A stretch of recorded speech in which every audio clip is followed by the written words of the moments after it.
Welcome back to the best division in football with your boys Awthentik and the Beard. Man, I'm excited to be here. We had to go live a little bit early today, man. Shout out to the gang in the building that got the notification bell on. For those of y'all that are going to catch this one later, we got a bunch of games coming up, man. The NFC East is on the road this week, man. All four teams on the road this week. That should be really interesting. The division is pretty much wide open. Somebody on my Twitter was telling me, yeah, the Giants are just a couple of games back, and they was kind of clowning, kind of laughing about it.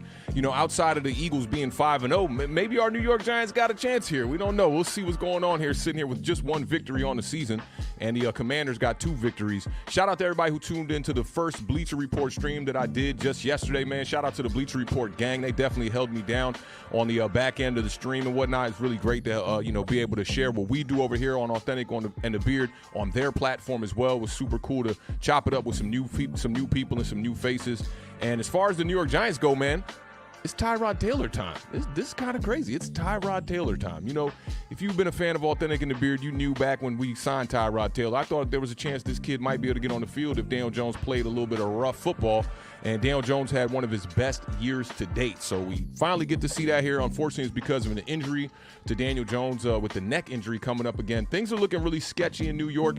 Things are looking really sketchy in Washington, too, man. I'm hearing about my guy Forbes. They talking about putting this guy on the bench, man. I was talking about he is him after we left training camp this year. It's going to be very interesting. But you already know, man, I got the best co-host in the country here with me. We're going to chop it up, talk about all these NFC East matchups. Y'all welcome the strong side to the left side duo. My brother from another, your brother, Mr. Beard himself is in the building. How's it going, my guy? Oh, you know, another day in paradise, my friend. Just getting ready for some football. You want to know what's crazy is that the injury report of Travis Kelce is being based upon the fact that Taylor Swift is traveling to Kansas City. So there's a plot going on with that for sure. I heard she got a new movie coming out or something like that. This looking a little sketchy to me. They've been doing way too much in-your-face promo. Kind of reminds me of Back to the Future 2. I don't know if you remember, like when they were showing like the Pepsi can like right at the screen and like showing the Pizza Hut promo right at you. It's kind of feeling like that a little bit. So it's a little weird, but listen, it's crazy because it feels like it's been, and you can understand this because you guys have already been in this situation. It feels like we got our asses whooped by the Chicago Bears about 2 weeks ago. It does. The Thursday night games are definitely a long wait before you get back to football. You know, what is it, like 11 days or something like that? Definitely not fun. Yeah, so, you know, there's a lot of news going around here in Washington, obviously. You know, everybody wants everybody fired. Everybody wants everybody cut. Rivera put a sign up in the locker room that says, do your job better. So we're about ready. Imagine you go to work and it's a sign on your desk talking about, hey, Beard, do your job better.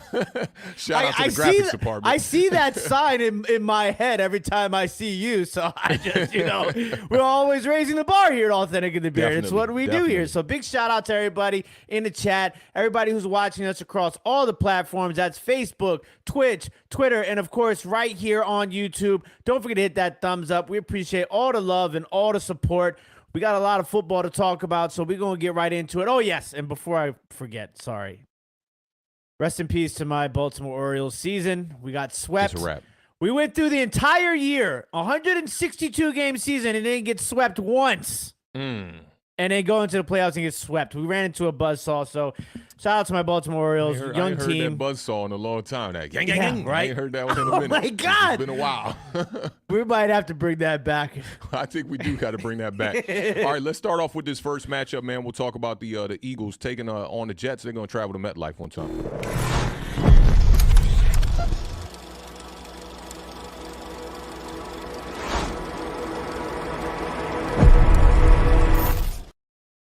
All right, y'all. I'm pretty excited about this game. I went deep dive digging for some nuggets today, man. This is going to be an interesting matchup. We know the Jets have a really good defense.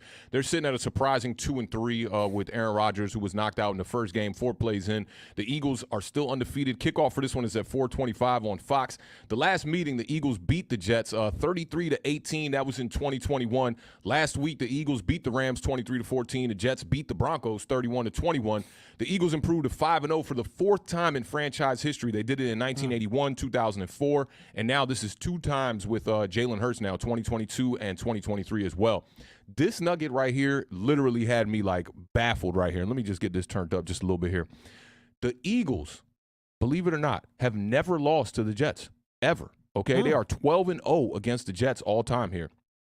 The Eagles are now coming off of winning 22 out of their last 23 games. So Washington Commanders got that one up on the Philadelphia Eagles from last season. We have right? that in our bag. I love how you like to use that every time we talk about the Eagles. I keep mentioning it. Until they get another loss, I'm going to keep mentioning it because Jalen Hurts has been playing some outstanding football. The Eagles offense right now is averaging 404 yards per game and 28.2 points per game. So Jalen Hurts, when you look at the numbers, they're not fantastic. When you look at the pass to the touchdowns to interception ratio, it's not that great right now.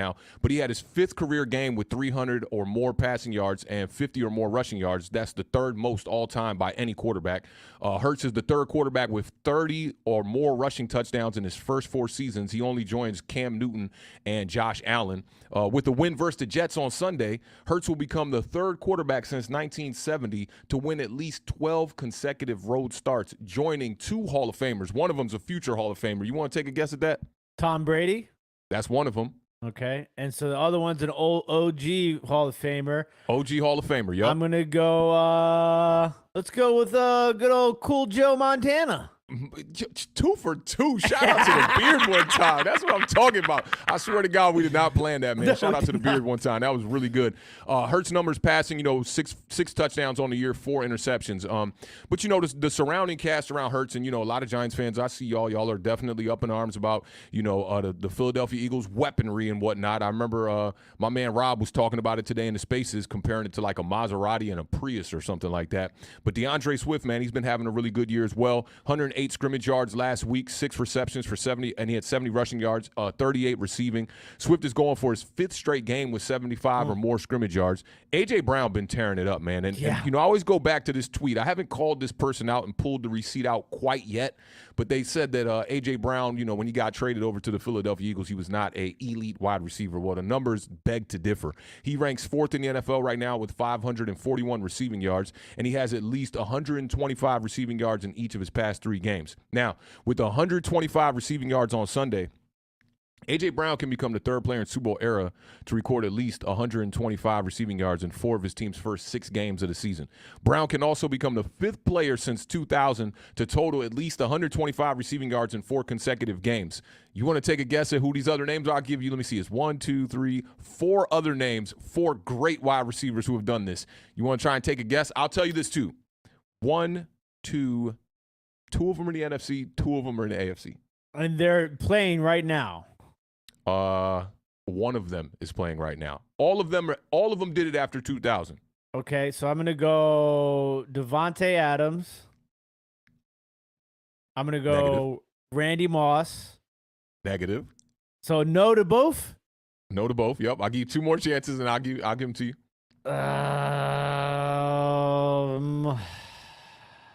125 receiving yards in 4 consecutive games. Just think about Jamar right Chase and Justin Jefferson? Nope. All right. So these are the names here. Streak's over. You got Calvin Johnson. The streak is over. It's like your Orioles. I should have known Calvin that Johnson one. in 2012. Andre Johnson did it in 2008. Josh Gordon did it in 2013. And shout out to former New York Giants wide receiver, Mr. Odell Beckham did it in 2014. See, I should have gotten 3 of those 4. The Josh Gordon one is difficult, though. I think a lot of people forget about him. You want to know what's crazy? A lot of people do forget about Josh Gordon. A.J. Brown not being elite? What's the regular season record for the Philadelphia Eagles since acquiring A.J. Brown? I mean, 1 loss when you got Jalen Hurts in the game. So he definitely balling out, man. And Devonta Smith over there, that doesn't hurt. We told y'all on the parlay about Breece Hall, man. And shout out to Renee who called that amazing 3-leg parlay. Crazy. He came up on that. I saw somebody on my Twitter said they saw it on our show. They played it as well. Came up like $600 or something like that. So shout out to Renee. And we were talking about Breece Hall a ton. He's coming off a season high, 194 scrimmage yards. And we talked about him needing the big play. It was a career high 177 rushing yards on the day as well. But the Jets offense, they're playing okay right now considering the circumstances with your boy Zach Wilson at quarterback, but only averaging 18.6 points per game. That's really not a great look. And they're only averaging 160 passing yards per game too. So Philadelphia right now, they're definitely getting after the quarterback. They got 15 sacks on the season. They got 8 takeaways on the season as well. So I don't know if your boy Zach Attack is going to be back, but he's definitely going to get his head cracked in this game. I think that's a fact here. I know who I'm going to take in this game, but give me some reasons, and then you can let me know who you're going to be taking in this one and what you see in this matchup. It's crazy. You know, we really don't talk too much about like the show right here, but the transition that you just gave me is going exactly where I'm going, because to me it's going to come down to Hall. You know, because listen, that's has to be their identity. And we kind of knew, and that's why we talked about it a lot on the parlay, because they were letting him off the leash, basically. There was no pitch count, no restrictions, and that has to be their identity. And it's crazy because Dalvin Cook has been non-existent. You know, they're not even really using him, it feels like. Michael Carter, same sort of situation. So in order for the Giants offense to have any sort of success, it's going to have to the Jets to have any sort of success is going to have to run through Breece Hall, right? Yeah. But the problem is they're going against the Philadelphia Eagles. They have the #1 rush defense in the National Football League. It is insane. That's kind of crazy considering last year. Like, they weren't that good against the run last year. No, and that's the thing. That's what makes Philadelphia Eagles so damn good. You can pick and choose what they want to do, what they can't do, what they did bad in one game, and then the next thing you know, they're doing that thing good. You know, they can win in so many ways. But they're only allowing 61.2 yards per game on the ground. That's crazy. So let's think about it like this. Let's say 49ers type numbers. Yeah, very much so. The 49ers and the Eagles are the class of the NFC, and there's not even anybody close right now, in my opinion. And it's those two, and then everybody bold, else. But I like it. I like it. It's bold, but I like it. It's just how it is right now. And so, let's say that they get that 60 yards, and then they get what are they averaging passing? 150, 160? The Jets 160, yeah. 160. You're talking about 220 yards of offense? That's not going to cut it against we're not going to get there with that. The Philadelphia Eagles. And so the other guy I wanted to talk about is obviously DeAndre Swift. You know, the thing is everybody's like, oh, well, the Jets defense, they can carry them to X amount of wins. Yeah. That boy, let me tell you, that Jets rush defense ain't carrying them nowhere. They're giving up 146.2 yards per game on the ground. DeAndre Swift about to come in there and go to town. Yeah, he should. And the last but not least is the turnover thing. The Jets have to be able to not turn the ball over, and they have to be able to force turnovers. That's the only way that the Jets have been able to kind of find themselves in these games and out of these games, obviously, because by turning the ball over. And the Eagles, when the Eagles have struggled outside of the Commanders game, because I don't think they turned the ball over in that Commanders game. They just allowed the Commanders to just score and score and score and score.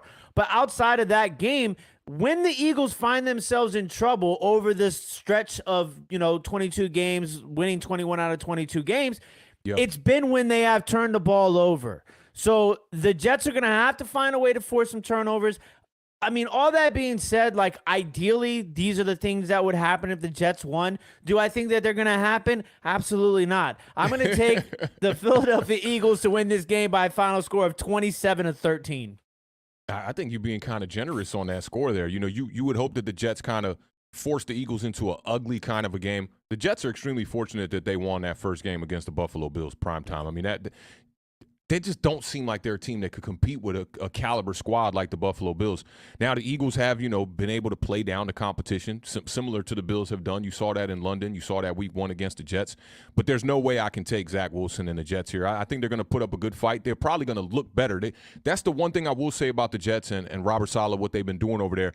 Each week they seem to be getting better and adjusting more to what Zach Wilson can and can't do. And they fight. But I do think – yeah, they do. And I think you got to look at what the New York Giants did last year, and like you said, rely on Breece Hall. Just run it up, man. Give him 30 carries if you got to, 28 carries. Just run it up. Make everything easy for Zach Wilson. Try to run a little bit of play action. Maybe I'm surprised that they don't use Zach Wilson a little bit more as a runner as well off some boot. They don't do that too much with him. Yeah. But there's no way I can pick the Jets to beat the Eagles in this one. I'm going to take the Eagles, and I think the Eagles are going to finally start striding on that scoreboard. They'll play with lack of mistakes in this one. I'm going to take the Eagles in this one 34-14. You know what's crazy is they're only 7-point favorites, too.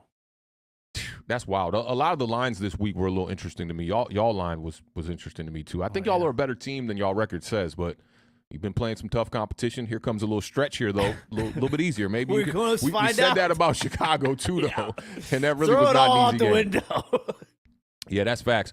All right, man. Well, let's go and get off into this Giants game. Shout out to everybody in the chat, man. I see y'all in the building. I see my homie Adam Costas in the building. I heard you in the spaces earlier talking about some stuff with the Giants, man, dropping some good gems. Big shout out to you, man. And if y'all don't know, Adam's got a channel too. Go make sure you subscribe to his channel, Adam. If you want to drop the link in the chat, do so, man. We love the shameless plugs over here. But let's get off into this Giants, man. This revenge game headed right across the state to take on the Buffalo Bills. Are on the board with 11:16 to go here in the third. All right, y'all. Man, I am not really looking forward to this game. I ain't even gonna lie. I'm really not looking forward to this game, man. But, I talked about this one a lot on Bleacher Report yesterday. The New York Giants coming in at 1-4, Buffalo Bills at 3-2. Kickoff is Sunday night at 8:15. We know how the New York Giants like to do on primetime here. Last week, the Giants lost to the Dolphins 31-16, and that scoreboard really makes it seem like that game was a little bit closer than it really was. We forced 3 turnovers in that game and still got blown out. The Bills lost to the Jaguars in London 25-20. Buffalo leads this series 7 wins to 6 losses, so this is an important game. If the Giants can win this one, we can get it back to 500. A ton of injuries on the plate for the New York Giants. We know the Buffalo Bills are dealing with some injuries as well. But today, as far as people who did not participate in practice, you had Gary Brightwell, Daniel Jones, Azeez Ojulari, Matt Pert, John Michael Schmitz, and Andrew Thomas. And as far as the players who were limited in practice today, you had Deonte Banks, Saquon Barkley, DJ Davidson, Cordell Flott, Shane Lemieux, Michael McFadden, Marcus McKeithen, Evan Neal, Wan'Dale Robinson, Darren Waller, Awthentik, The Beard. Everybody is on this list of injuries, y'all. It is absolutely ridiculous how many people have been getting banged up in these games. It's going to be a revenge game for Brian Dable going back to Buffalo here, and Tyrod Taylor, who looks like he's going to get the start here. Boogie Basham, Isaiah Hodgins, and Cole Beasley. Cole Beasley probably won't be dressed, but these are revenge games for all these guys. New York has played 3 primetime games so far this season and have been outscored 94-15 in those games. The Giants offense has not scored a first-half touchdown all season. We did get our first-half touchdown on defense this past week. And New York has not run a single offensive play this year with the lead. Things are looking really bad. We're averaging just 12.4 points per game. That's 31st in the NFL. And we've scored just 3 points at home this year. So thank God this game is on the road. Maybe we can find a way to put some points up on the board in the first half and maybe just throughout the game in general. Now, the quarterback situation is looking extremely dicey here. Daniel Jones has a primetime record of 1-12. He has 2 pick-sixes on the year and just 2 passing touchdowns. Some good. Let me get you a little bit of good about Daniel Jones here, okay? He's the only NFC quarterback with 3 games of 70 completion percentage that's higher than 70 on the year. So, if you want to go run to your friends and have a couple little nuggets, you could send them that nugget right there. It's looking like it's going to be Tyrod Taylor. He also completed over 70% of his passes this past week. He was 9 for 12, 75%. He started 43 games in 3 seasons with the Buffalo Bills, and he had 8,857 yards, 51 touchdowns through the air. He also had 1,575 rushing yards and 14 rushing touchdowns in 3 seasons. So, when I looked at these numbers, it really brought things to light for me. It's a full circle moment for me going and digging in for Tyrod Taylor's numbers, because when you look at Daniel Jones, right, he had 7 rushing touchdowns, right? And if you were to do that through a couple of seasons, that would be 21. I mean, your boy Tyrod Taylor here had 14 in 3 seasons. Very limited play in some of those years too. Tyrod Taylor has never thrown for more than 6 interceptions in a season as a starter. Daniel Jones this sounds exactly got 6 like Daniel Jones. And yeah, Daniel Jones has 6 already, but if you date back to last year, the big thing that everybody was talking about in Giants Nation was, Daniel Jones was one of the quarterbacks who did not turn the ball over. He had the highest or lowest interception rate in the entire league, which put him at number 1.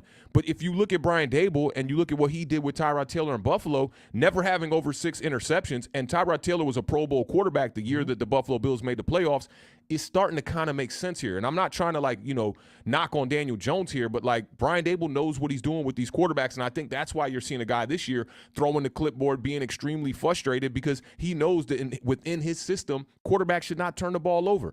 If you saw the press conference, I don't know if you got to see it, man, but Brian Dable, it reminded me of last year when we were going up against the Philadelphia Eagles, the praise that he gave Jalen Hurts. He gave praise to Josh Allen even better than he gave praise to Jalen Hurts last year. He even said that Josh Allen's the kind of quarterback that makes every play caller better. These were little like shots, if you ask me, man. I'm starting to really question if Daniel Jones was Brian Dable's guy or not.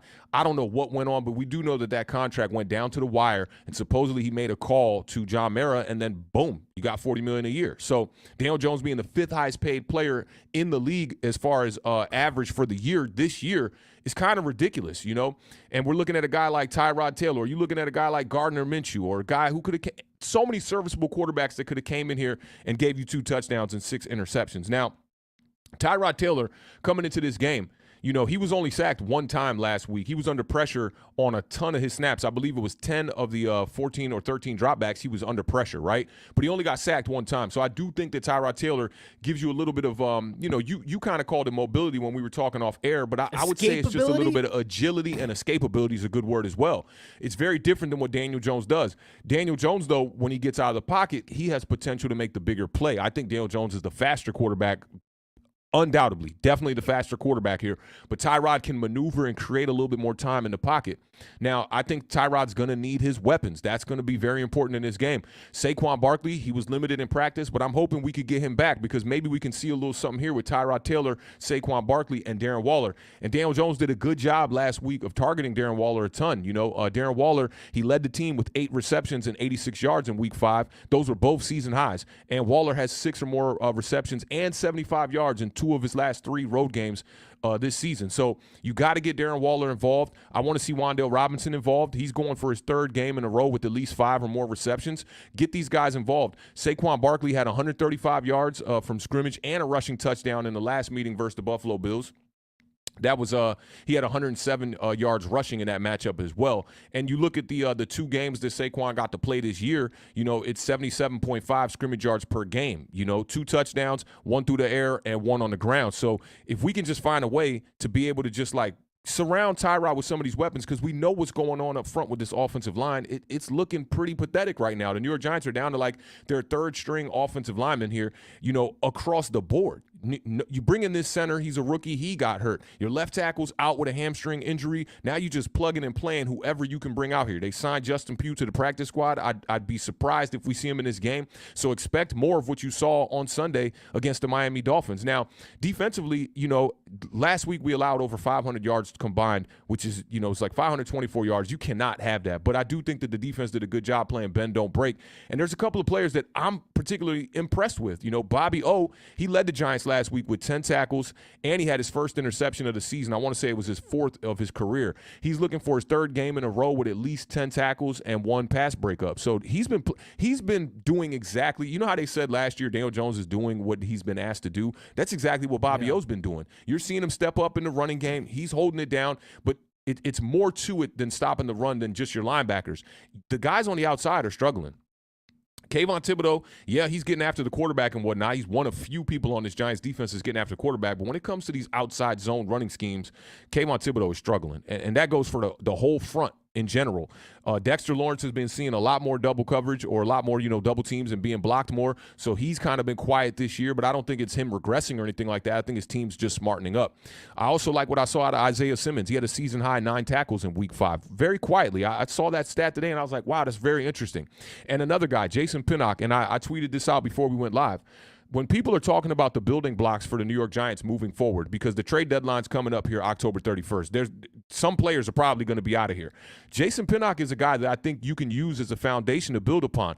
And I also think Xavier McKinney's a guy you can build with too. People don't like the attitude from Xavier McKinney as of late. You know, they don't like the whole lack of leadership and all these different things. But for me, Xavier McKinney is just a player who's frustrated. And sometimes when you play frustrated, right, that can yield to better results. But for him, it's not. He did have the forced fumble last week and whatnot. But outside of that, you're seeing a guy who's regressed a little bit. But I like the combination of Jason Pinnock and Xavier McKinney. Pinnock had his first forced fumble of the season, and he had the pick 6 for 102 yards. It tied a franchise record for him. So for me, I like what I'm seeing out of this defense. Before I go and talk about this Bills offense, how you feeling about the matchup so far? Because I got some nuggets. I've been deep dive digging. I finally had a free day today to just sit down, get behind a computer, get the graphics department involved. If you don't know, we are the graphics department. Somebody told me on Twitter, they're like, man, y'all graphics department on fire. I'm like, yeah, you looking at the graphics department. But how you feeling about this game? How you feeling about this matchup? Do you think the Giants even got a chance in this game? It's interesting because I was making a sandwich today, and I thought to myself, turkey, ham, mayonnaise, hot sauce, pepper. Extra mayonnaise. I've been good with my mayonnaise intake as of late. Took a layer of extra off. The older you get, the less mayonnaise you have the luxury of eating. Facts. I put it on wheat bread, and I thought to myself, I said, Saquon Barkley can play. Tyrod Taylor. Can the Giants upset the Buffalo Bills? Is it a nice little sandwich? That's what ran across my mind when I was making this sandwich. I don't know what it was. Maybe I was just hungry. I couldn't tell if I was hungry or if it was a gut feeling. But it was. I like that. That's a bar right there. Gut feeling.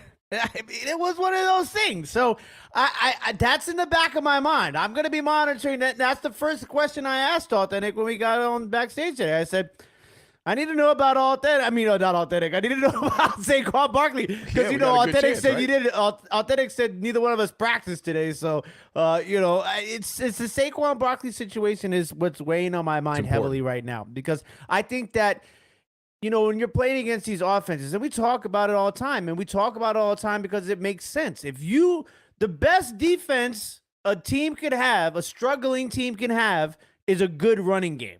Yeah. That's the best defense Control that you can clock. have. Run the clock, hold on to the ball, keep Josh Allen off the field, things like that. Because both of these teams are banged up. Let's not forget the Buffalo Bills are dealing with some injuries right now too. And what's really interesting is James Cook. Because through the first couple of games, this guy was looking like he was going to have his breakout year. He was one of the top running backs performance-wise throughout the first couple of weeks. But the last 2 weeks, his production has gone drastically down week by week the last 2 weeks. And obviously last week it didn't really help because it felt like they didn't run the ball but maybe 15 times in that game against Jacksonville. So it's going to be interesting to me to see if Buffalo gets back into that James Cook sort of situation in the kitchen, or if they're going to be dropping Josh Allen back, 40 times in this game.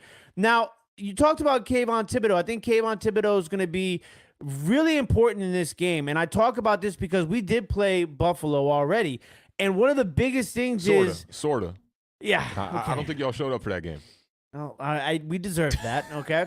But listen, I'm giving you guys free advice here. The contain is going to be very important with Josh Allen, but more so... how you react in the middle of the field based upon the containment on the edge is what's really going to be important. Because if you look at that Washington tape, the pressure was coming from the outsides. And it wasn't like we lost contain on the outsides and Josh Allen was cutting it outside. Josh Allen was killing us in the middle of the field in that game. So that's why I said is that the middle of the field defensively for the New York Football Giants is going to be super important. And you're talking like outside of the contain when he's throwing it in the middle of the field, right? Well, when he's throwing and running. If you look at Josh Allen's big runs in the game against Washington, both of them came up the middle. Because what was happening is that, we were collapsing without pinching. So the defense is collapsing on the edges, but there's no pinch on the inside. So it was leaving these gaping holes for Josh Allen to run up the middle for I think one was for 27 yards and one was for 16 yards. So it's definitely something to keep your eye on there. And then obviously when I talk about the Buffalo Bills and I talk about the New York Giants, we can go back to the Buffalo Bills and the Washington Commanders. Commanders and Giants, two most sacked teams in football right now. The Buffalo Bills have the most sacks in the entire National Football League. They have 21 sacks right now. 21 sacks on the year, most sacks in the NFL. Obviously, 9 of those 21 are coming against Washington. But what's even crazier is they have the highest sack percentage in the National Football League, 12.5%. Sack percentage by that defense, which is insane. I think there's only one other team with a double-digit percentage right now in the National Football League when it comes to sack percentage.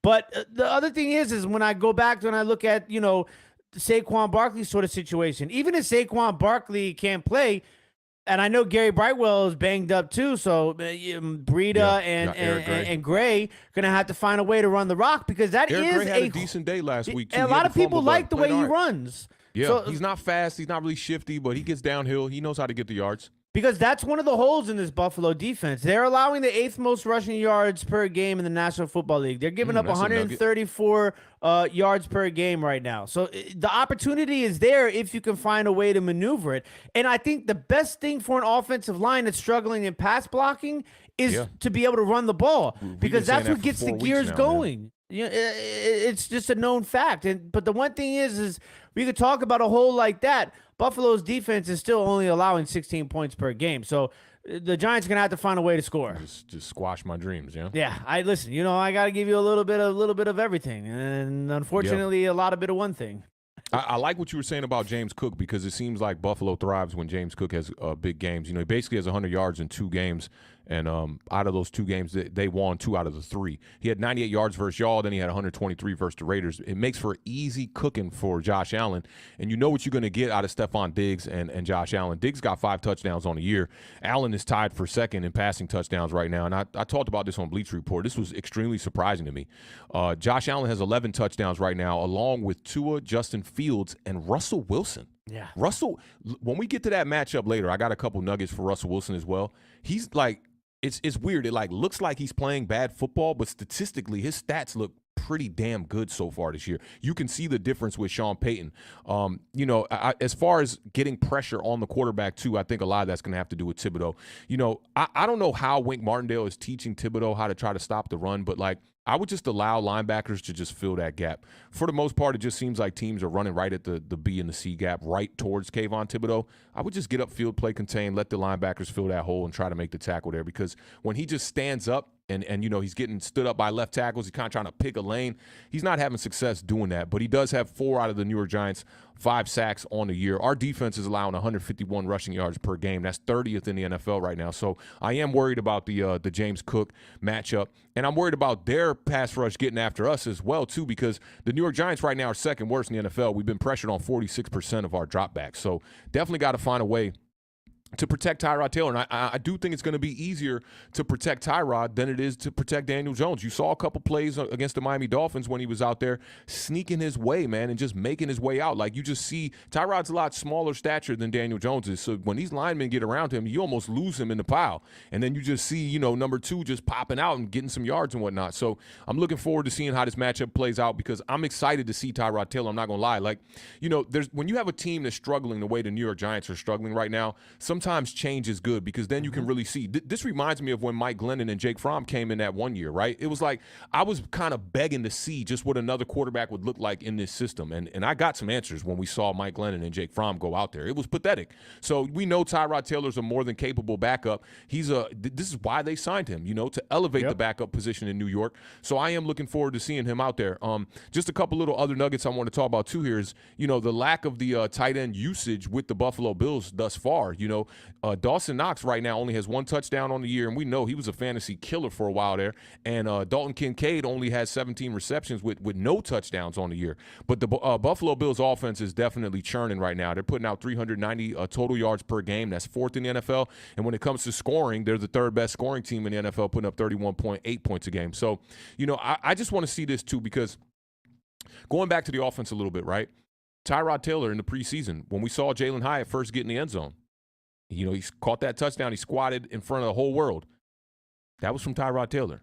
So we know Tyrod Taylor is not scared to stretch the field. We're going to get some Jalen Hyatt targets this game.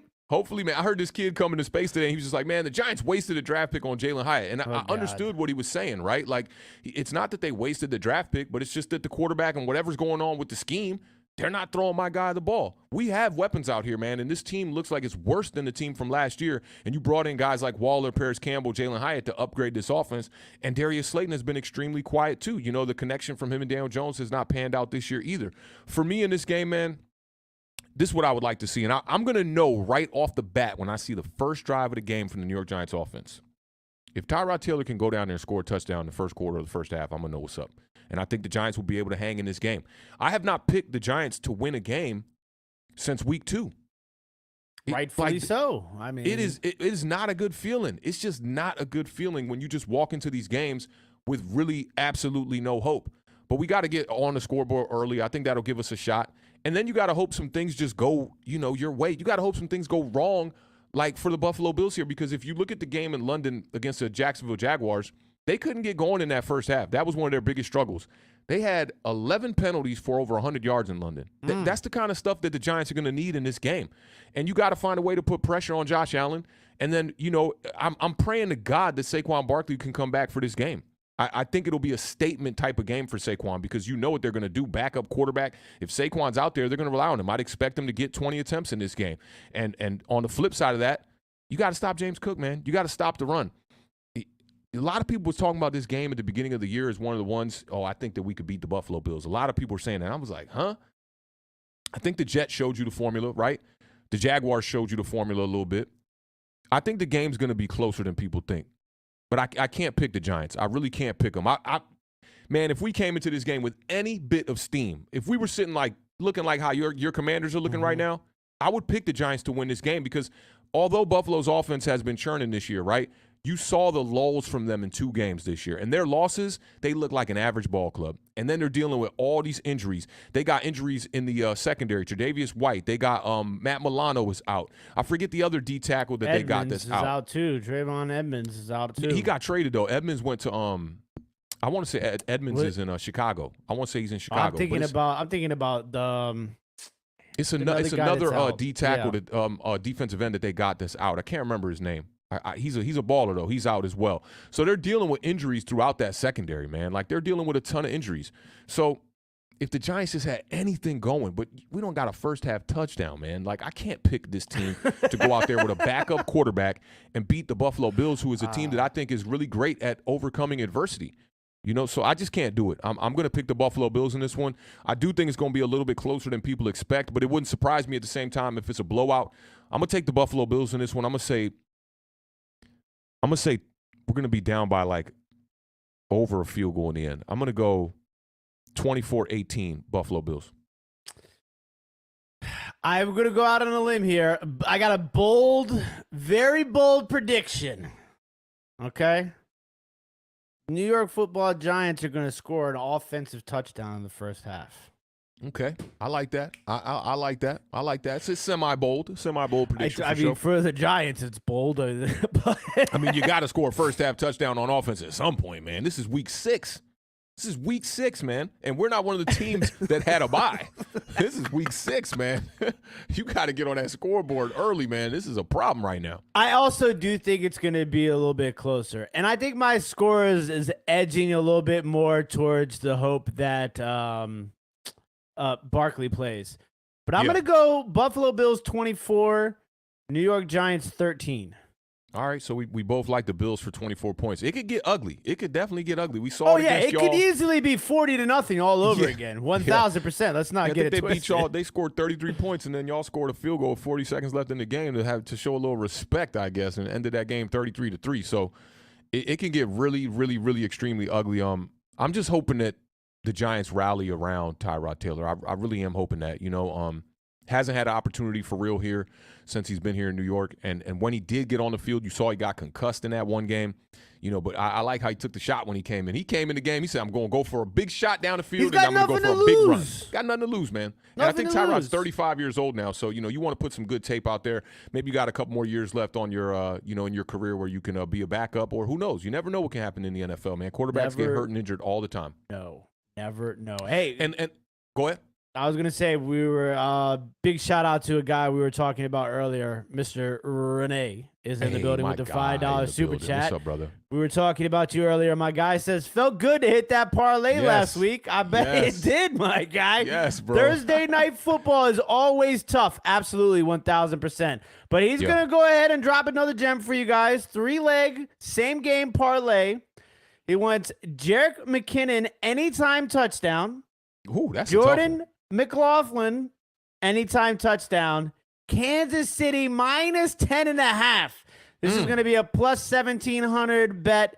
He says you can also use the 50% boost which will boost up your odds on FanDuel. So big shout out to Renee. Appreciate you, my guy. Once again, congratulations on that big bet. That was a hell of a run that you were on. Yeah, I don't know if you were here, Renee, in the beginning, but there was somebody on my Twitter that hit me up and said, hey, man, I saw the three-leg parlay on your show, and I played it, and he came up heavy, man. So big shout out to you. We might need to give you your own little segment. Yeah, on the parlay, little bro, Renee segment on the parlay. I like it. Big shout out to Word. Hey, what's going on, Word? With the $1.99 super chat says, watch Tyrod Taylor get our first half touchdown. Absolutely, 1,000%. So. I really do think so. I mean, the offense was moving, not like, drastically better than when Daniel Jones was in the game. And you got to take into consideration that the Dolphins did have a big lead, but I mean, they were moving the ball, and I think Tyrod, he's got a better chance of stretching the field on the intermediate level than Daniel Jones does. And he's not going to be scared to make the mistakes. I think if I could send a message to Tyrod right now, I would say play with urgency. As soon as that clock goes off in your mind, figure out a way to get rid of the ball. Don't always think you got to run when things are breaking down in the pocket. You can throw the ball away, and I think that's what he lacks, and I think that's what could end up getting him injured. Maybe we see Tommy DeVito in this game if Tyrod Taylor is not able to continue. But I'm praying for health for my man Tyrod representing the DMV one time, man, in this game against the Buffalo Bills. Yes, big shout out to Tyrod Taylor. Yeah, Tyrod Taylor. Appreciate that word. What I was going to say before the Super Chats, too, is, this offense, man, Tyrod Taylor, okay, it's going to prove a lot of people either right or wrong. Because there are some people who are still on Twitter talking like, hey, this has nothing to do with the quarterback. This has everything to do with the offensive line. And then there are other people that are saying like, hey, man, this has a lot to do with the quarterback as well. And using my quote a lot. I've been seeing my quote going around on Twitter a ton, man. Decisive quarterback is offensive lineman's best friend. And I do agree with that. But Tyrod, just don't hold on to that ball too long. And if you guys saw the interview with Daniel Jones on Kay Adams' show, he was pretty much like acting like, I'm all right. I'm good to go pretty much, And, then you see Brian Dable and them talking. This eerily feels like 2021 to me. Like they're disguising what the injury really is. They're not telling you. And same goes for John Michael Schmitz. They're just like, it's a shoulder. Well, like, what is it? Is it a broken collarbone? Is it something more severe? We don't know. And now this is going to be the second game that he's going to miss. So keep your eyes, man. Monitor what's going on. They didn't even give us any real MRI results talking about, there was too much swelling or something like that. Like, it just sounds like they're making up a ton of BS to me. So we'll see how this goes. Keep your eyes on all the beat reporters, man. Shout out to Dan Duggan, Pat Leonard, all the people that are reporting, unbiased, Giants reports, man. I'm definitely digging the vibes there. But let's go ahead and get off into this next game, man. Talk about your Washington Commanders traveling down to hot Atlanta to take on them Falcons.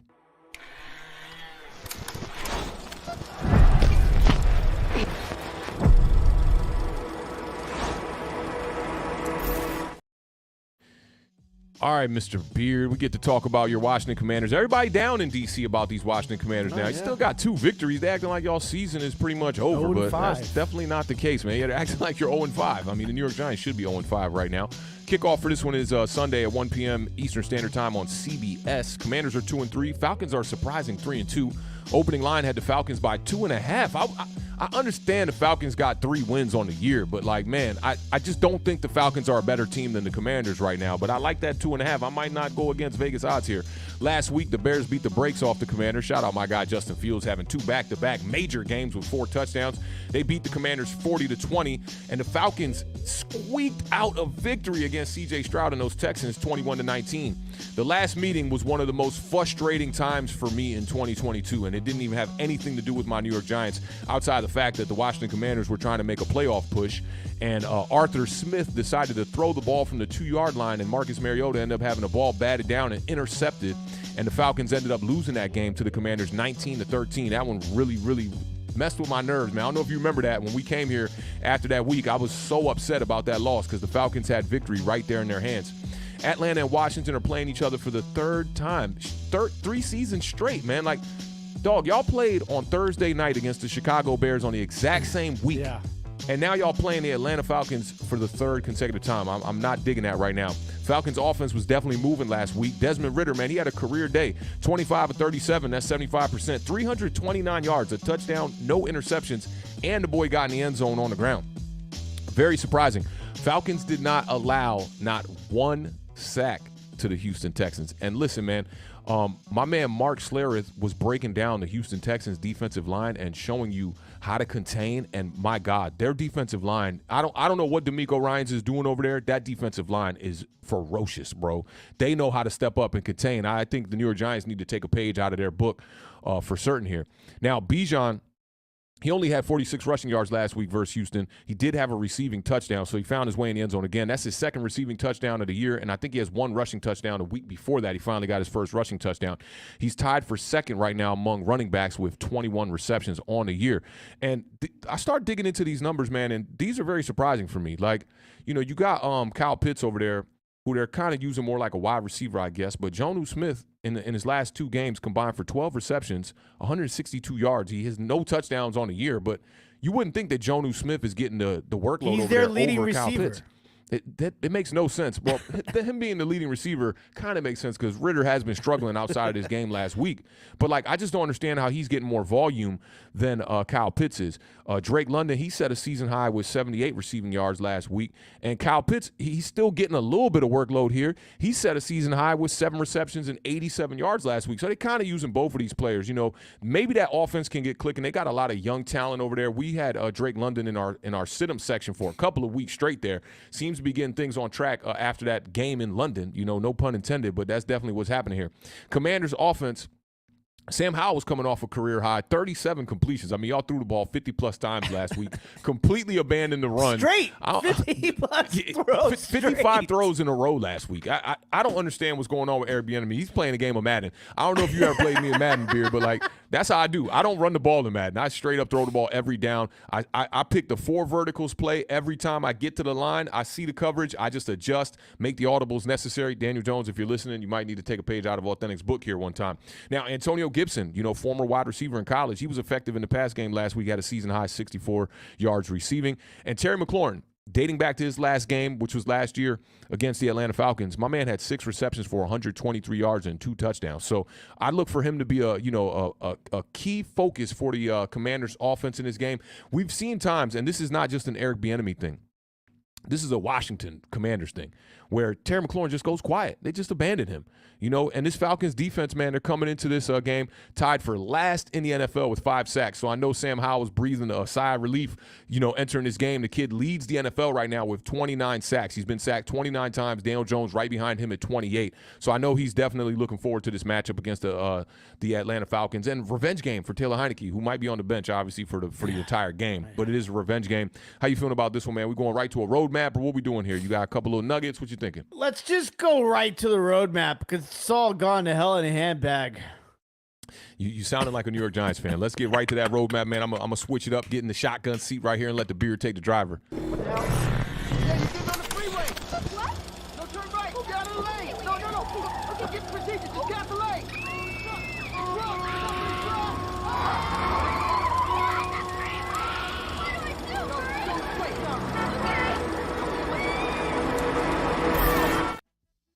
I feel like I need an airbag prop.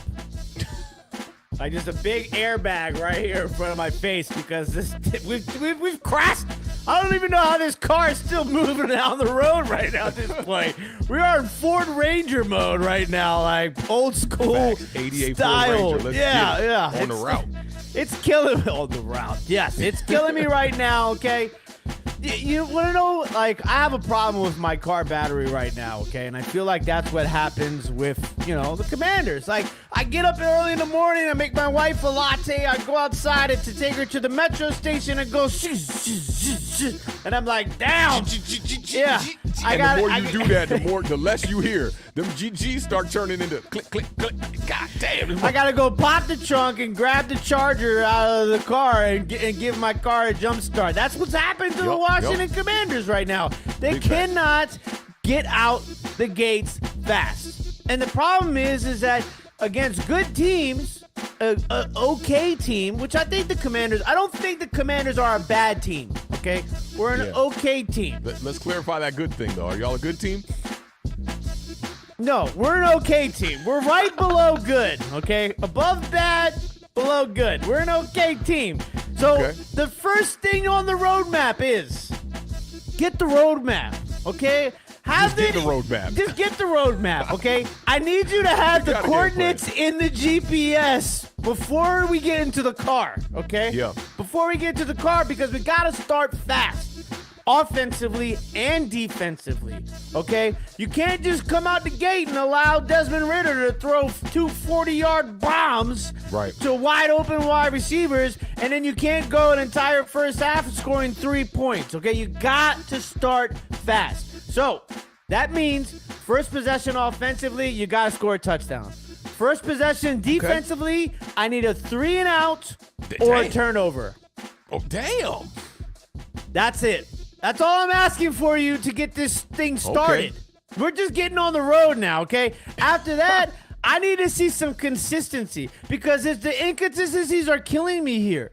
I know this is not like a detailed sort of situation on the roadmap, but Jesus, I need you to tell me the directions the right way the whole way, not just half of the way. Yeah, not just a quarter of the way. On the journey. We can't. I feel you. Yeah, it's killing me because it's like, you look at it and it's one half you're putting up 30 points. The other half you can't get a damn first down. And defensively, it's like you saw they looked horrible against the Bears. And then the second half, they kept them in the game for at least, some nice tight window throws from that boy Justin Fields, man. The Shout out to Chase Young. 2, my God. Shout out to Chase Young because he looked like the only person whose motor, speaking of roadmaps and cars and batteries, he looked like the only one whose motor was actually running in that game. So we're going to need Chase Young, Montez Sweat, Jonathan Allen, Deron Payne. Those guys have to play like they're number one guys because it's the only way right now. Your back end of your defense is struggling. The best way to help a struggling back end of your defense is by getting pressure on the quarterback. Because the longer these guys are in coverage, the more open they are to these big plays, and that's going to lead me up. You're missing a key piece in your secondary, man. No, Derek Forrest is out. Yep. So we're going to rely on a little bit more combination of Piercy Butler and the rookie. My guy Rich Homie Quan out of Clemson. Rich Homie Quan. We're gonna see how he's gonna perform. People have been saying that this is the worst draft class in the history of the NFL because our guys haven't played. Blah blah blah blah blah. I don't listen to those jabronis. But that leads me to the next stop on the roadmap: the big play. You got to stop allowing big plays. Okay, Bijan Robinson has the second most 10-plus yard plays of any running back in the National Football League this year, only behind Christian McCaffrey. Okay? He a dog. 2 dogs. So we gotta find Bijan Robinson cannot have a play over 10 yards in this game if you want to win this game. Oh my God. Good luck with that, bro. Good luck with that. Listen. You might as well pull this car over right now and let me out. Like straight up, dog. Good luck with that. Not a play over 10 yards? Come on, dog. Listen, the child safety locks are on. There is no exiting the vehicle, okay? Dang. You're in this car all the way till we crash and burn or we get there. One of the two. This is like Vanilla Sky when what's her name? Not Cameron. Penelope Cruz. No, Cameron Diaz. Yes. Oh, yeah. Yeah, when she put him in the car and just drove him off the damn cliff and whatnot. Yeah, I'm not going to do that to you, I promise. The you Commanders got me locked in here with these child locks. Ain't nothing like that when you a grown man and you got to ask homie, hey, can you go around and let me out real quick, dog? Like, come on. Sometimes it's not a child lock, it's just the bucket. You know what I'm saying? Facts. So I'm dealing with a situation like that right now.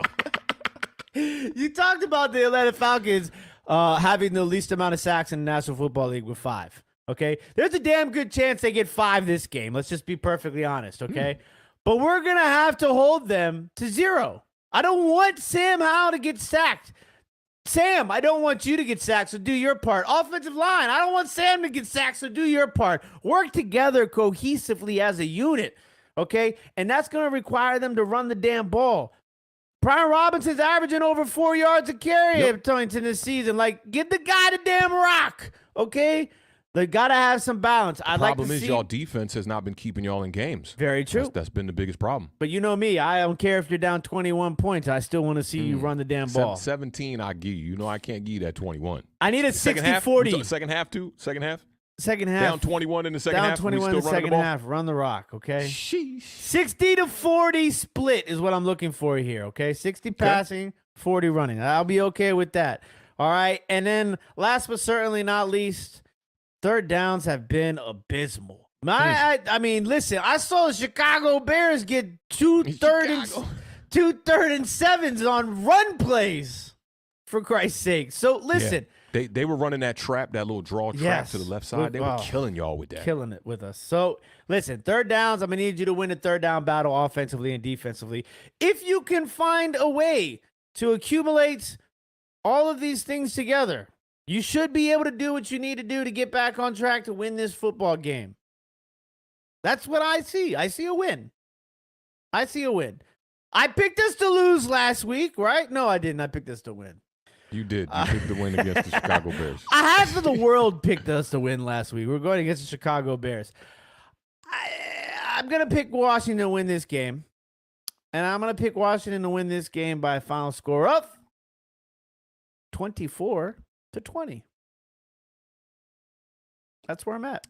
It's an interesting one. We're because favored. The Falcons have overachieved a little bit. The Falcons are favored by 2.5 points. Yeah. Yeah, I thought that was surprising, and that's kind of why I'm going to pick them, actually. You know, I need when we talked about this at the beginning of the year about what teams will be at the bottom of the division, you was talking, Dallas is going to regress and the Giants are going to be third. Washington's going to jump into that second spot. It's not looking like it. Hey, listen, we're one game behind Dallas right now. Somebody need to clip up that sound he just made, and we need to turn that into a sound effect. Okay, Giants are 2 games back, right? Hey, listen, we're going to talk about that Dallas game coming up here in a second. So we are tough matchup here. Calais Campbell, he just needs 1 sack to become the 5th active player with at least 100 for his career. He has 2 sacks, 3 pass breakups, and a forced fumble in his past 4 games against Washington. So I do think he's going to find a way to get after your boy Sam Howell. There's a lot on the line here. There's only 5 other players that have done that are active right now. I think Calais Campbell finds a way. I think that Derek Forrest injury is definitely going to play a part in this game. And you're trying to limit the big plays. That's going to be tough. I'm going to pick the Falcons in this one because I just, misery loves company. I tell people that on Twitter all the time, and that's why everybody's always talking shit to each other on that app because they just, they want to drag people down. I saw somebody posting Lamar Jackson clips this week about, look, even Lamar Jackson misses throws. It's just like Daniel Jones. I'm like, can we just stop? Can we just cut the shit, man? Lamar Jackson's name should not be mentioned in the breath of any New York Giants quarterback right now unless his name's Eli Manning. Okay? Let's keep it right there, right? I concur. I'm taking the Falcons in this one. I think it's going to be a close game, and they let y'all sneak out with a victory last year. I think they might have upgraded that quarterback position a little bit. We know they upgraded the running back position. They got Tyler Algier over there, but now we got Bijan Robinson, and Cordell Patterson's looking like an old man out there. They don't even need that guy out there no more. So I'm taking the Falcons in a close one. Give me 23-21 Atlanta Falcons. That'll hurt worse than the Chicago Bears loss. Oh, yeah, I know that. Listen, I turned the TV on for that Chicago Bears. I swear to God, as soon as I hit the power button and the TV came on, the ball was in the air, DJ Moore touchdown. I was like, oh, it's going to be a night for y'all. And DJ Moore, Justin Fields stack on my fantasy. I was an extremely, extremely happy man. Have we got to this one yet here? Big shout out to Keith Wilson Jr. for the $4.99 super chat. Says, can we get flexed out of prime time the rest of the year? Bad enough, I got Cristobal not taking a knee and Dabes being Belichick in the press conference. Yeah, Dabes is definitely doing. My man Mike C said, can we stop calling him Dabes? He was in the spaces today. He said, I'm sick and tired of this Dabes shit. He's like, can we win some games before we start giving people nicknames? It's kind of what happened with Daniel Jones there, too. Yeah, I'm not mad at that. And listen, I think they should just stop putting. I felt like every other primetime game, it's either the Eagles, the Giants, they're the Cowboys, or the Commanders. It's definitely been the Giants a lot this year. And I don't know what they was thinking with the schedule makers, what they was thinking with the New York Giants. We was going to turn into a 12-win team like some of the fan base thought? Definitely not. They thought you guys upgraded the weapons. And we did upgrade the weapons, but, man, we didn't upgrade some other positions.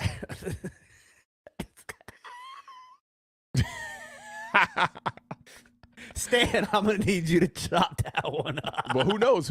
Maybe, by way of injury, we just upgraded one of those positions. We'll see, man. I know that offensive line has regressed in a major, major, major way. I'm with Keith Wilson on this. I said this on the Bleacher Report app, man. These primetime games for the New York Giants are not helping us. 1-12, 1-13 now, primetime games. You guys are the new Commanders. We used to be like that. Yeah, the Kirk Cousins days. I remember y'all primetime record was pathetic as well. I saw a stat going around, and this dude, he doesn't like me too much. The guy who put this stat up, his name is something Hodgins. I can't remember it. Isaiah? It's something. No, it's not. It's not a player. It's a person on Twitter. His Twitter name is Isaiah. This guy. His name is something Hodgins. Like, damn, I can't remember his name, but he does not, take well to your boy Awthentik here. But he posted a stat today that showed you all the primetime. No, it showed you all the matchups with Daniel Jones on teams versus teams over 500 record.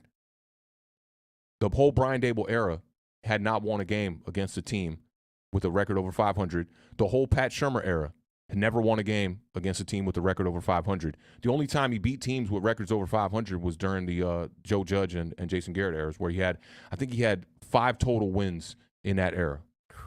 So he's probably like I'd say 5-16 or something like that. It was more. It was teams? like 6 games one year. In the Joe Judge era, it was like 6 games or like 8 games twice. And then it was like 6 games with Dable and like about 7 games with Pat Shurmur. So it was a lot of games, man. A bunch of duds out there. But I do wish Daniel Jones well, man. Hopefully he gets, healthy. And I think this neck injury is something you really don't want to play around with, man. Like we've seen, guys like Shannon Sharp's brother, Sterling Sharp. He had his career come to an end with the neck injury. We've seen it as Giants fans with David Wilson. And, we up here joking and, clowning a little bit and whatnot. But we definitely don't want to see that happen with Daniel Jones, man. I'm wishing him well. Hopefully this MRI situation and everything with these doctors goes well and we can get Daniel Jones back out on the field for the rest of the season. We'll see what's good, though. So what we got here, man? We got 2 more games. Yep. Quick little flowers or no flowers for. We not getting no flowers here, bro. you like go to Home Depot and get a plant that nobody wants. But shout out to the Dallas Cowboys. We're gonna break down this game. The Cowboys headed down to take on the Los Angeles Chargers one time.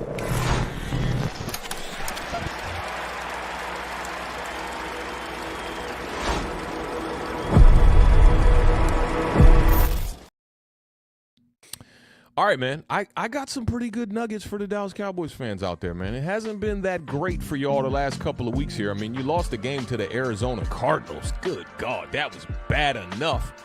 And then you take a major L in front of the whole world against a team that has knocked you out of the playoffs 2 times now, consecutive seasons. You thinking you closed the gap. It really felt like the New York Giants against the Dallas Cowboys week 1, to be honest, because you thinking you closed that gap with the 49ers. And the 49ers said, nah, man, hold this beer one time.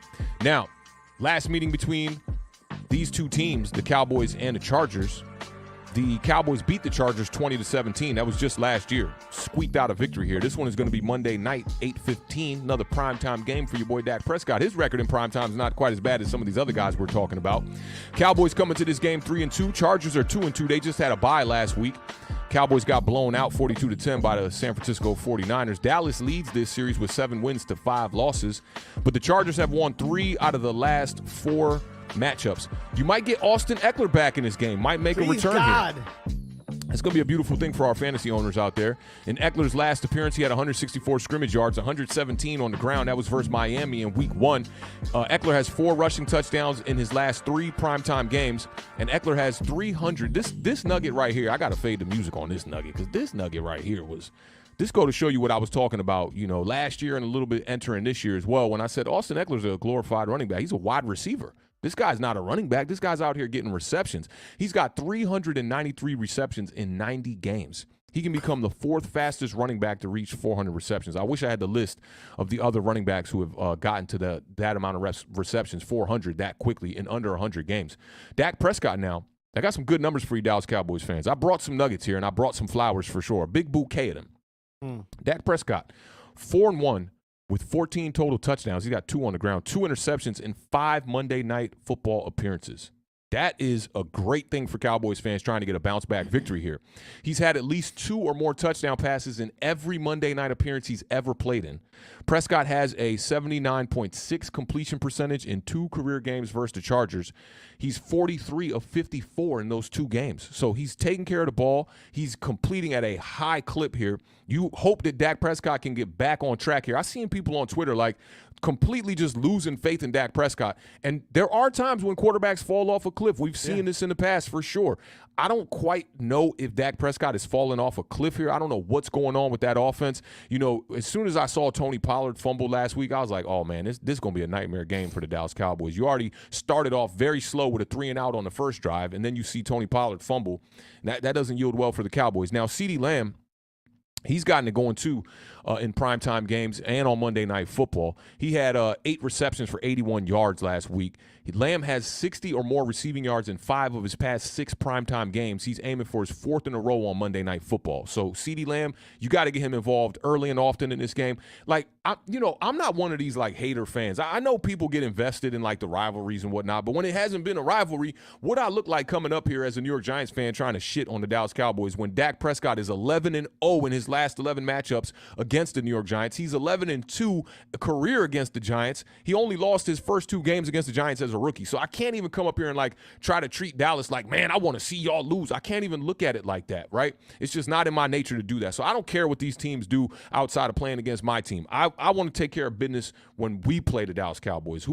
All this like wishing for them to lose and all that, that's not my swagger. Now, when it comes to the Washington Commanders, yeah, I host a show with the Beard. I want to be in the basement with the Beard. I'm not trying to be, watching the Beard go to the playoffs like we had to do in, I believe, 2020, the year that the Buccaneers won the Super Bowl. I'm not trying to do that. Now, the Cowboys defense, they've been playing pretty well after losing Trayvon Diggs.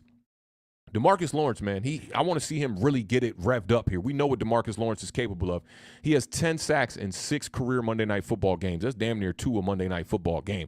Stephon Gilmore has 5 pass breakups in 3 road games this season, and Micah Parsons has a sack in 2 out of 3 road games this year. Parsons has 12 tackle for losses in 12 primetime games. So I'm looking for Micah Parsons to really ramp it up to get back on track. I think teams are kind of starting to see that formula that the Cardinals put out there. You can run right at Micah Parsons, and you saw it against the San Francisco 49ers. I mean, CMC was just eating all day in that game.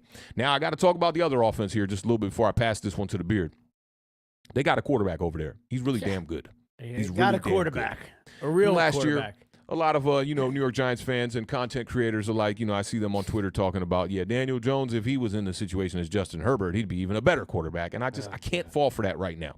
Justin Herbert, he has 0 interceptions and at least a 95 or better quarterback rating in 3 out of 4 games this year. People have been talking about MVP conversations, and I think they've removed Justin Herbert because he had a bye last week. He's only played 4 games now, so it's like you can kind of, these other guys got a one leg up on him as far as the statistics go.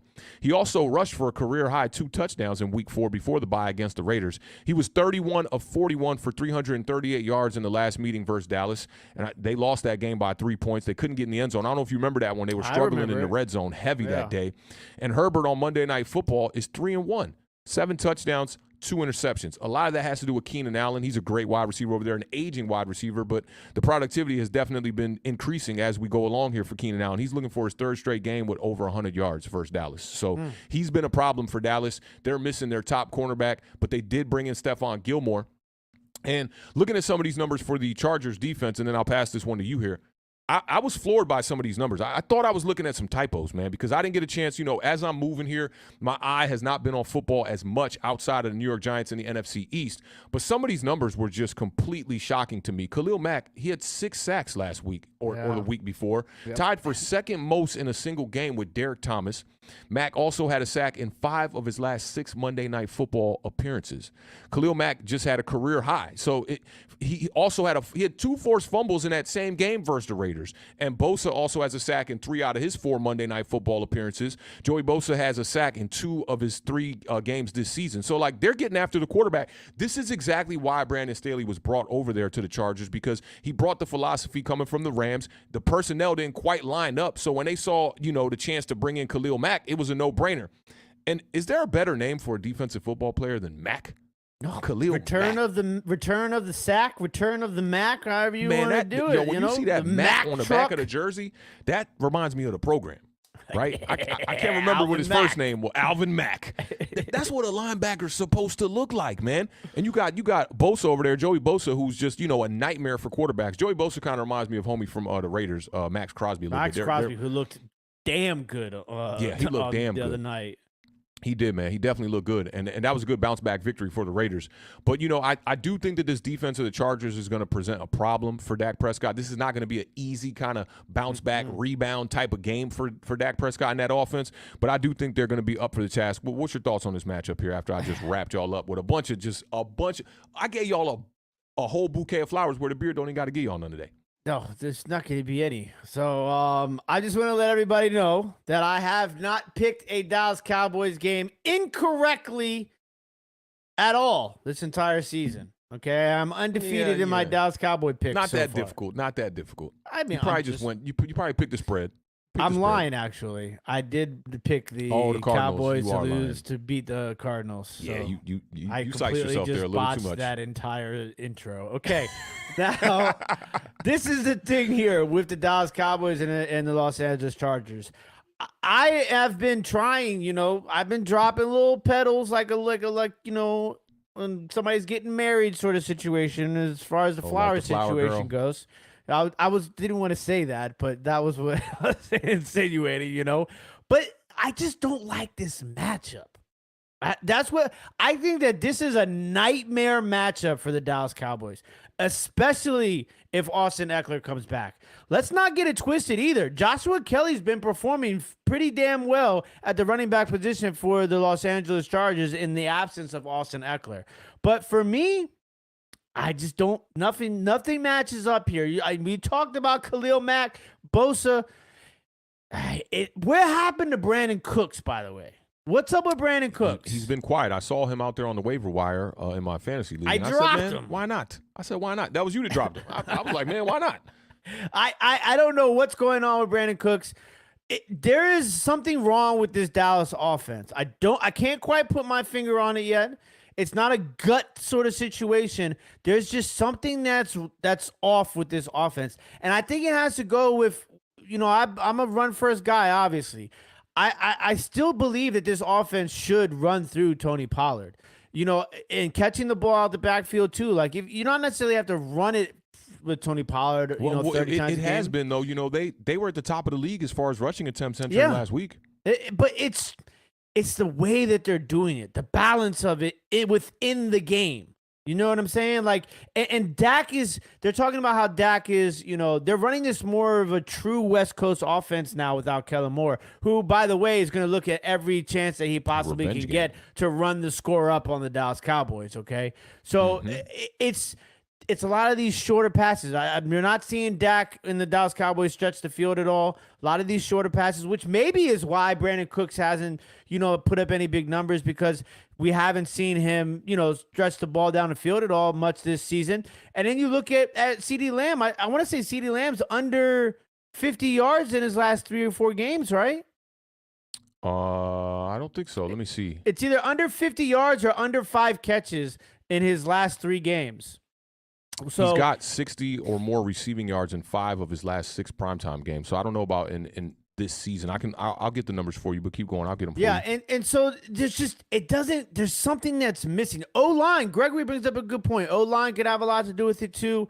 Last week was their first game where they were completely healthy, and then one of them went down in the game too and got hurt. Yeah. So CeeDee Lamb, to give you those numbers, he has one 100-yard game this year, and it was a monster game. That's the game where I said to bench him. Yeah, 143 yards. And against the Giants, he had 4 receptions for 77. He's got 4 receptions in every one of those games. He breached 50 in 2 of those games. So it's under 5 catches. Under 50 in 2. Yeah. So under 5 catches since that breakout game. So they have to find a way to kind of get clicking, because. But, to give you a little pushback on that, right? In a lot of those circumstances, CeeDee Lamb was not called upon to really make the big play. When you look at the Giants game, he caught 4 out of 4 targets, put up 77. Right, so it's like some of these games they're winning convincingly where they don't need to target him that much. When you look at the losses, though, I think that's where it's important. Like, bro, they blew out the Patriots and he had 4 receptions for 36 yards. It doesn't matter, right? Yeah, that doesn't matter, no. But when you go against the 49ers. When you're playing against the good teams, you need to find a way, like, because I totally agree with you, too, because I am also in the same school of thought, because it's like, people are upset if Terry McLaurin's not getting targeted, right? Terry McLaurin and Jahan Dotson are not getting targeted. But, it's not like Taylor Heineke and not targeting those sort of guys. Sam Howell's slinging the rock. He's spreading the ball around. Everybody's getting touches, right? Yeah. And maybe we're not winning all of the games, but I don't necessarily believe in force-feeding your guy, because sometimes as a quarterback you can get in trouble doing that, obviously. That's where I think it's upon the coach to scheme it properly. Get your quarterback in situations where the first reads go to your best target. The Bills do it with Stephon Diggs all the time. And I see Lucas is in the building. He was asking about who has the most sacks in a single game. It's Derek Thomas as well. He had 7, and he's tied for second with 5 as well. So for me, it's just That's what's bothering me right now about Dallas. And obviously the defense and then the quality of competition. I just think that the Chargers are a better team than a lot of people think. And also, it's funny that you brought that up about Justin Herbert and people like leaving him out of the conversation because they had a bye week. I think a lot of people have kind of just forgot about the Chargers as a whole since that bye week. Keenan Allen's off to one of his best starts in a long time. He's healthy, which is huge. And then I just defensively, offensively, I think the Chargers are a nightmare matchup for the Dallas Cowboys. And I think that I think it's not going to be ugly like 49ers ugly, and I don't think anybody thought that. But I do think that that's kind of like put the Cowboys I on think notice. You're looking at that offense, and it's looking like a pretty girl with the makeup on. You saw her out, right? And then you wake up in the morning, all that stuff got removed. You're forgetting about how the Chargers started this season looking pathetic. They were 0-2. Then they went up against the Minnesota Vikings. You remember that? Yeah. And we had the battle of the two 0-2 teams. Oh, yeah. They didn't blow out the Minnesota Vikings. No, they didn't. They did not, and that's going up against a team right now. I think the Minnesota Vikings have one win on the year. So I don't know you, and I'm not saying that there's no possibility that the Cowboys can't get blown out in this game, right? But we can't look at the Chargers as like there's some juggernaut in this league right now, and they're sitting at 3-1, 4-0 because they're not. They started off pretty terrible.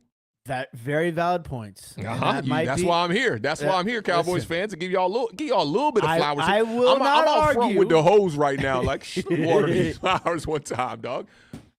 Yeah, you like that, right? Because I can't just let you come up here and just not give a little pushback to that because maybe the Chargers are rolling though now because the last 2 weeks they've looked good.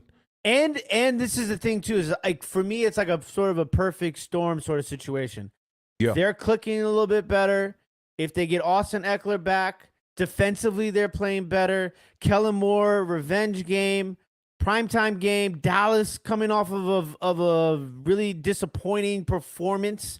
Not necessarily a loss, but a disappointing performance against the 49ers. 49ers are just, oh, my God. I mean, their linebackers, who was that? Greenlaw and Frank Warner. Fred Warner. Fred Warner, excuse me. You see some of those plays, man. Like Fred Warner might be the best linebacker in football. Yeah, they might have the best linebacker core in football because Greenlaw was making some big plays in that game, man. And he's young, the 49ers seem like they're in a different class. And I said really it to start the show off. I mean, if it's not the Giants, bro, I would love to see the 49ers in the Super Bowl. You see I said if it's not the Giants, right? Yeah. Well, like 49ers going up against a team Commanders? Like the Chiefs or, if y'all make it to the Super Bowl, bro, I'll lose my mind. I don't want to see y'all in the Super Bowl. Yeah, I bet you would. It's been about, what, 34 years or something crazy for y'all. Yeah, about as long as the Cowboys. But not as long. Or, I'm sorry, longer. By a year. Longer.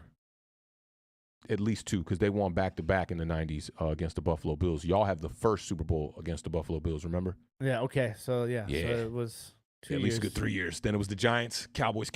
Yeah. Yep. Few years. Like, I hate you. Shout out to Awthentik for defending the Dallas Cowboys. Hey, man, I'm here to keep it real, man. I'm not here to defend anybody. I have picked them to win. It's not like I picked them to lose every game. Are you going to pick the Dallas Cowboys to win this game? Even though you started.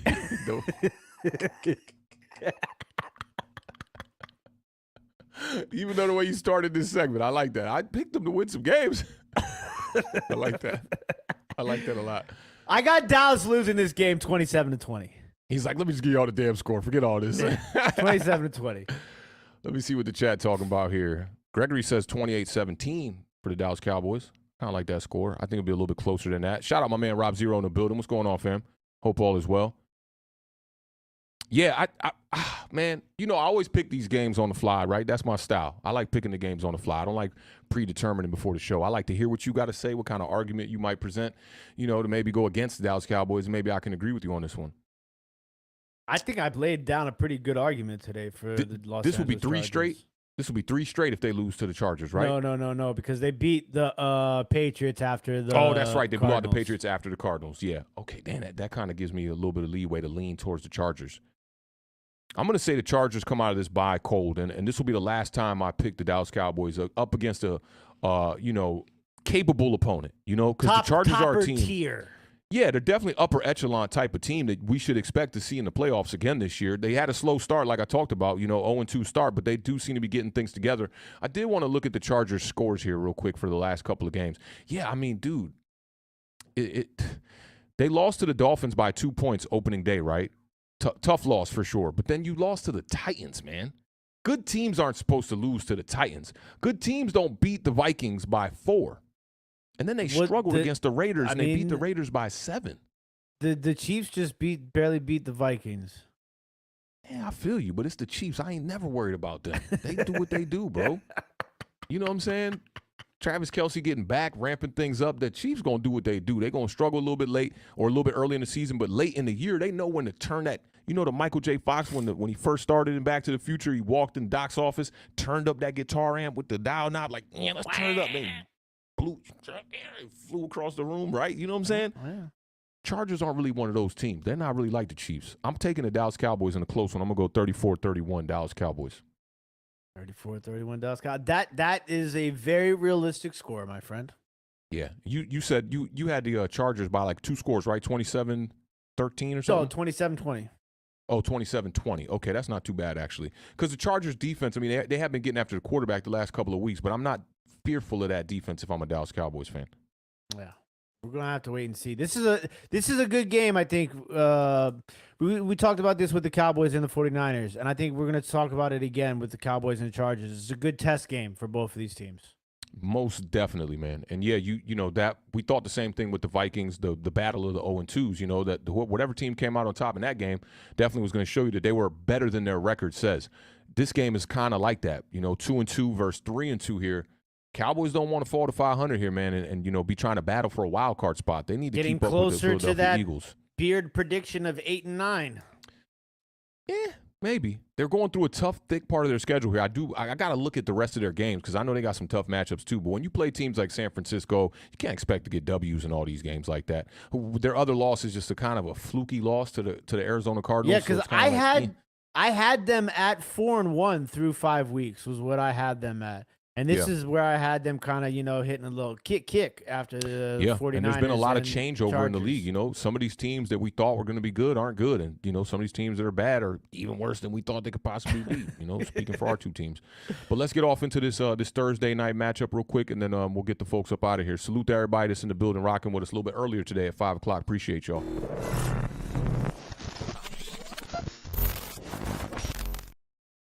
All right, let's make this one kind of fast here, man. The Broncos, man, sitting at 1-4. They got that lucky. They should be 0-5. The Giants and the Broncos are the 2 worst teams in the NFL right now. You can't forget the Broncos went up against the Chicago Bears, fell down 3 scores in that game, and somehow, some way, they made it up out the hood one day. I don't know how they did it. So now they're sitting at 1-4. Chiefs are at 4-1 here. Kickoff is tonight at 8:15 on Amazon Prime. Listen, make sure when you watch that Amazon Prime tonight, you change the broadcast to the Prime Vision. It is an excellent way to watch the game. They live show you all the routes, all the combinations of how these X's and O's are drawn up, man. All the motion. It's a great way to see the stats and all that. It's a new football experience. And last night, man, I stayed up really late. I was watching some games from 1986 because I'm starting to work on some content now where we're going to shift into doing some documentaries, especially in the offseason. And I was looking at some games from 1986 from the New York Giants because I wanted to see Carl Banks on that field and some of these other players like Stacey Robinson, Phil Simms, man. These guys were out there balling out. And just looking at the way that the broadcast has shifted from 1980s to now it's such a different game, man. And it almost makes you be like, damn, we're just watching dudes like just slam helmets together and run around with a football playing a game, and we take this so seriously. We really shouldn't. But, the experience for fans has been amazing, and I think Amazon Prime is doing a really good job of that. Make sure your internet service provider is on point, too. Y'all be lacking with that, what y'all got out there, that what is it called, the Spectrum internet and all that. Yeah, y'all need to get rid of that stuff. Go get you some Verizon so you get that clear stream and whatnot. This is not a plug for Verizon. They're not paying me no money. But right now, you got this game between the Broncos and the Chiefs here. Last meeting, the Chiefs barely won. They barely beat the Broncos 27-24. Broncos defense right now is allowing 36.2 points per game, and they're allowing 450.6 yards per game. Chiefs offense is putting up 25.6 points per game, so that does not look like a great matchup for the Broncos. They're going to have to figure out a way to stop this Chiefs offense. Patrick Mahomes last week, Mahomes completed a season high 31 of 41 attempts. That's 75.6%. He had 281 yards, 2 touchdowns, no interceptions. receptions and a passer rating of 109.9. And Isaiah Pacheco, he's looking to have his 5th game in a row with 55 or more rushing yards and his 4th game in a row with a rushing touchdown. Now, CMC over there in San Francisco has 14 games in a row with a rushing touchdown. Isaiah Pacheco trying to do his best job impersonating CMC. Travis Kelce did a really good job on my fantasy team last week. He led with the team season high, 10 catches for 67 yards, 1 touchdown. His 9th career game with at least 10 catches, and that's 4th most by a tight end ever. And on the defensive side of the ball for the Chiefs, Chris Jones, he has a sack in each of his 4 games this season. I mean, like Kayvon Thibodeau, outside of that, we don't get that kind of productivity, man, and that's what I'm looking for. We need another guy that can do that you can count on for at least getting to the quarterback one time. Chris Jones, he aims for his 8th in a row in a regular season game with a sack. 8 straight games? I need a player like that, and he held out this year for a couple of weeks or something like that, but definitely playing a good ball now that he's back on the field. Now, this was the nugget I was telling you about, man, with Russell Wilson that just completely floored me, man. I just could not believe this. So Russell Wilson right now, he's 2nd in the NFL, tied with Justin Fields and Josh Allen with 11 touchdowns through the air, right? Russell Wilson is the only quarterback in the entire NFL right now with 2 or more touchdown passes and 100 or more quarterback rating in 4 games, in all of his games this season, which is it's completely ridiculous to me that no other quarterback has 4 games of over 100 rating and 2 or more touchdowns. I've been talking about this with the consistency thing with Daniel Jones. 38 straight games this dude does. 38 straight, make sure I say this, it's almost like the rushing touchdowns. Regular season games, right? That Daniel Jones does not have a back-to-back performance with multiple passing touchdowns. And Russell Wilson has done it in 4 games this year. Over 100 passer rating in all 4 of those games. It was like people are looking at Russell Wilson like he's playing bad football this year. I think it's because in the second half he's starting to fall apart, kind of unravel a little bit, the turnovers and not making the big play. Within the game itself. Definitely inconsistencies within the game.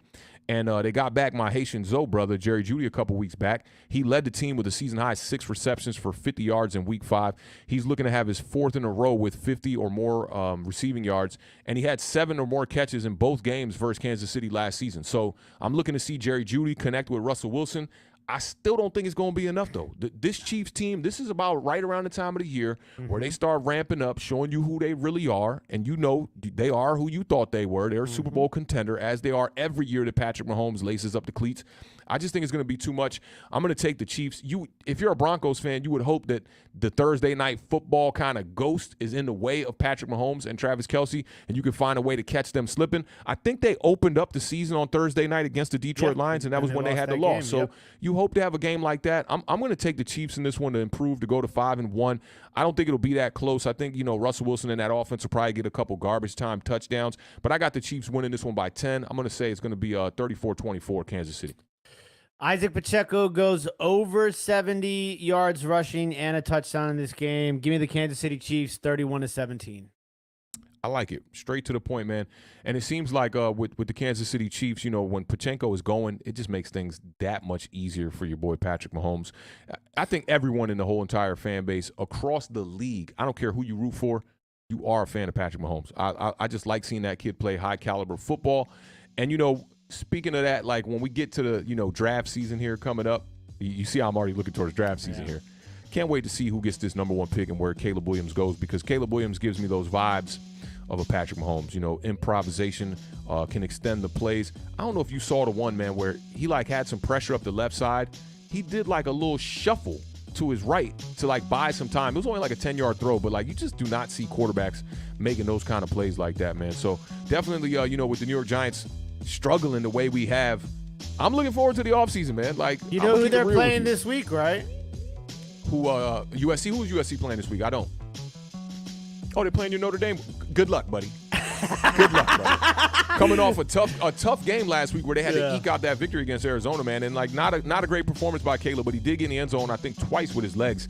That kid, man, he's just a fantastic player, and I'm looking forward to seeing some play out of other quarterbacks around the college football atmosphere as well.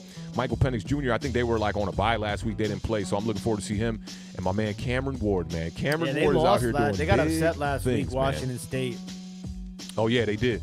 Yeah, I like Cam Ward, man. He's a really solid quarterback. I like Michael Penix. I like the kid out of Michigan. I like the kid out of LSU. I like Sanders. There's so many quarterbacks that are worthy, and some of these kids probably won't come out this year, but so many of these kids are going to be worthy of a high draft spot. I hope the New York Giants don't do that whole Davis Webb thing and try to find a quarterback in the third round. If and only if we have a top 5 pick, I don't think you need to be wasting that on anything else besides a quarterback. And I know Daniel Jones is not completely at fault here for the New York Giants, but it is what it is, and it ain't what it once was, as one famous rapper said.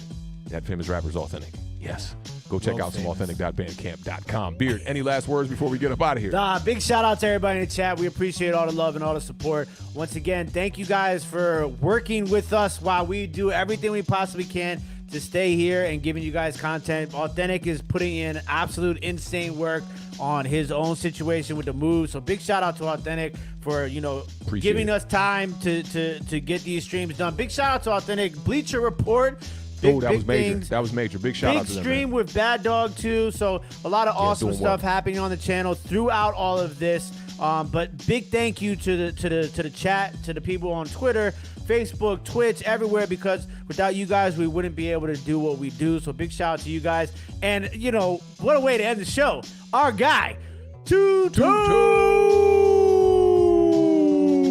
with the $4.99 super chat, says massive salutes and respects to ATT, the Gold Nugget Master, and Beards, the Roadmap Genius, and to all diehard Giants fans in America, greetings from our rugby club, Italy. My man. Big shout out to Tudo, man. We appreciate it. Good to see you in the building, Tudo. It's been a little bit, man. I know you've been busy and whatnot, man, but good to see you in the building, my brother. Hope all is well over there, man, in Italy, rocking with the rugby team and whatnot, man. But y'all know what it is over here at Awthentik and the Beard. We end every show the same way, man. Keep raising that bar. Keep living those dreams. I know I'm trying to live these dreams and raise these bars right now, man. I can't wait for y'all to see this new spot, man. It's gonna be a whole entire vibe. And shout out to my homies, man, like all my good homies, man. The Beard and everybody who been holding me down, helping me get this move done, man. This has been a task for sure, man. I moved a whole recording studio and a whole 3-level home, and my shorty got a lot of stuff, and I got a lot of stuff. It's been a task, man, but y'all know what it is. Keep raising that bar, man. Keep living those dreams. Don't let nobody stop what you're trying to do, man. Stay focused, y'all. And rest in peace to the podcast GOAT, my man, Combat Jack, one time. I'm going to try to get Premium Pete to pop up and do one of these Giant overreactions with me one time soon, too. I'm going to reach out to him. But y'all know what it is. Let's get them biceps in the chat, man. And enjoy y'all Thursday night football. We just a couple of days away from Sunday football, red zone, quad box, all of that stuff, man. I'm looking forward to it. I'm going to sit down and be able to watch these games for real. But appreciate all of y'all pulling up, rocking with us on this early version of the preview show. Good. 60, 70 in the building the whole entire time with this improv we did by doing this stream at 5 p.m. Shout out to all of y'all, man. I see y'all. Beige Boy Gregory, no Mets, no Nets, no Jets. Tudo, everybody in the building. Jameson, I hope all is well with you, brother. And good luck to your Cowboys, man. But y'all know what it is. Enjoy y'all football, man. We'll see y'all on the next one here Sunday on the Parlay, 11 a.m. Eastern Standard Time. Y'all be good, man. Peace.